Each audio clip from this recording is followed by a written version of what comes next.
don't be so hard on yourself. I've heard that phrase so many times. Don't be so hard on yourself. Don't place so much pressure on yourself. Be kinder to yourself.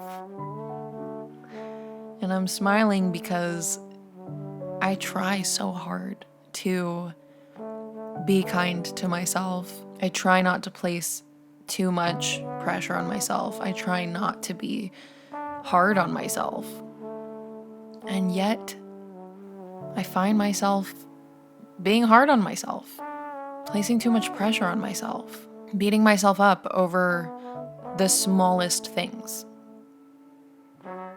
Don't be so hard on yourself.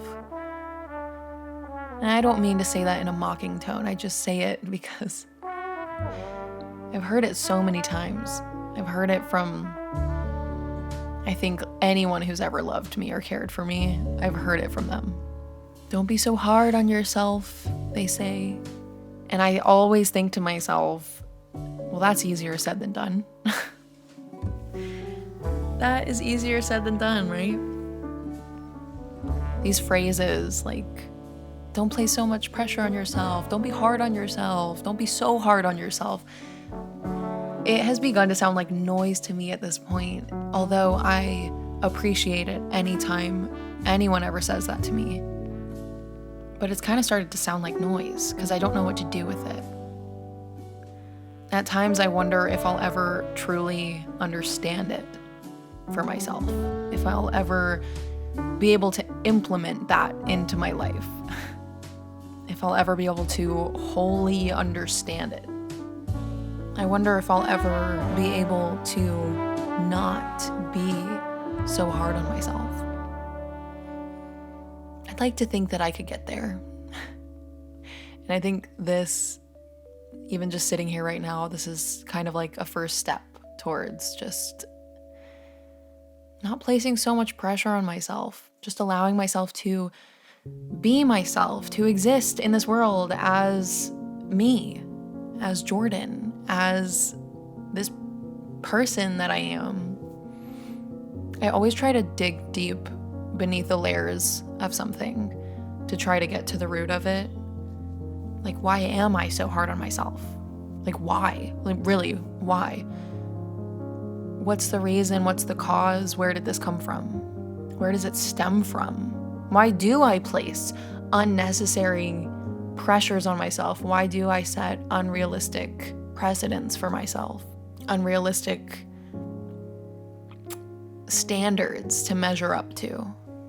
And when I scoop up the earth and hold it in my hands, and I see the roots of this issue, I see perfectionism lurking, hiding beneath the ground like a creepy, crawly creature, dark and scary with its wild, blazing eyes and its razor-sharp teeth. Perfectionism is something I've struggled with for most of my life, for like as long as I can remember. Why, you might ask? I'm not sure. I don't know. I don't know where it came from, and I don't really know when it started. It might just be like a quality of mine, a characteristic of mine, though I do not like to claim that it is a quality or a characteristic of mine, because I don't think that it's a part of me. At least I hope it's not. At least I hope it's something separate entirely. Why has it plagued me all of my life? I don't know. That's a question I'm still trying to find the answer to, I think. What I do know is that it is a struggle, and it is a beast I find myself confronting at nearly every crossroads in my life. Sometimes I say, my work isn't good enough. And my loved ones will say, don't be so hard on yourself. I say, I want to do better and be better. And not only that, but I want to be the best. And they say, don't place so much pressure on yourself. I say, I made a mistake. I messed up, I fell on my face, and I deserve some sort of cosmic punishment for my failures. And they say, don't be so hard on yourself. I say, I have to have it all together. I have to have everything figured out. I have to know all and do all and be all. And they say, don't place so much pressure on yourself. I say I'm tired and burnt out, but maybe I deserve to feel this heaviness. Maybe I deserve it. And again, they say, don't be so hard on yourself. And no matter how often I hear those words, those encouraging, loving words, I still wind up facing that beast time and time again with its vicious bite and its wicked gaze. I wrestle it to the ground with my bare hands. I try to smother it, obliterate it, extinguish its vitality. What bliss I would possess if only I could kill it entirely. But I can't. The beast persists. It lives on. It lives on in spite of me. And I know it's haunting others out there, maybe even you. I suppose a better approach would be to manage and contain the beast rather than eradicate it entirely. How do I lessen its powers over me? And this is where I fall silent.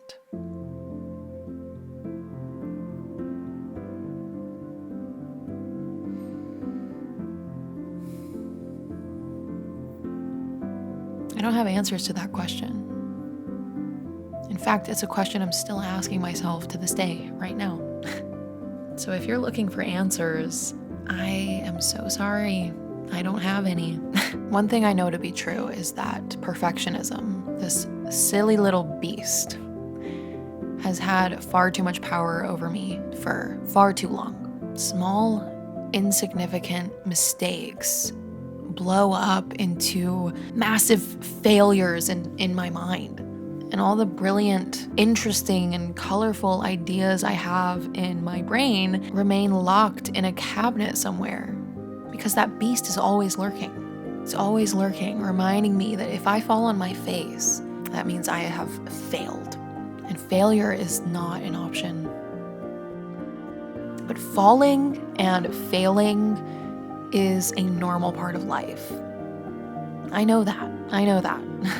It's a hard truth for me to accept, but it's a really fundamental way that we all learn and grow.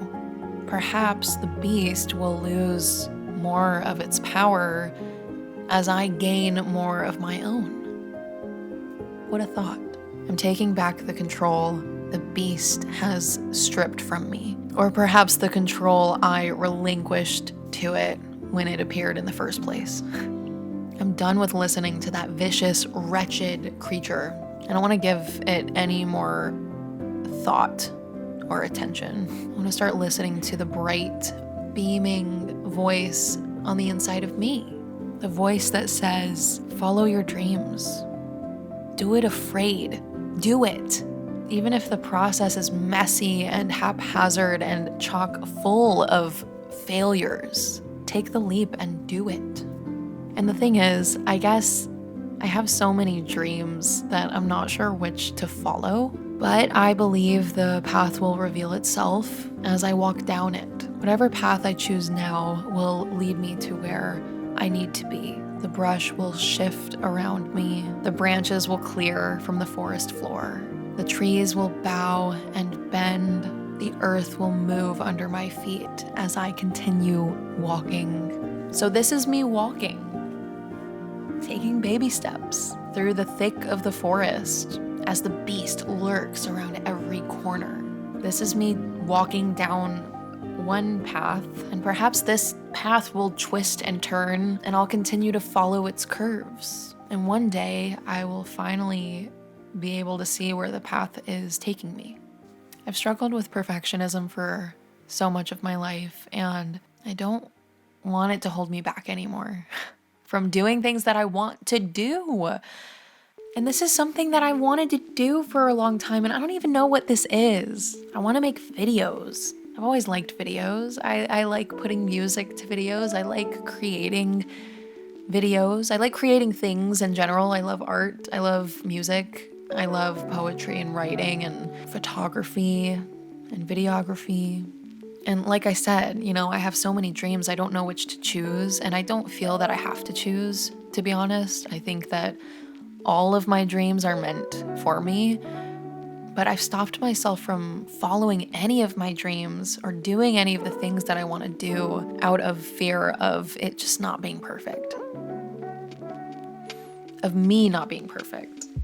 And at this point, I'm like, screw perfectionism. I just want to create things and I want to share them. I do. I have the desire to like share my creations with other people in the world through the internet, through social media. And I just want to do it. I want to bite the bullet and do it. I don't know what this is. I know this is going to be on YouTube. I know that it is on YouTube as you are watching it. But this like channel, this space that I'm in on the internet, I don't know what I'm doing here. And honestly, I just like don't care.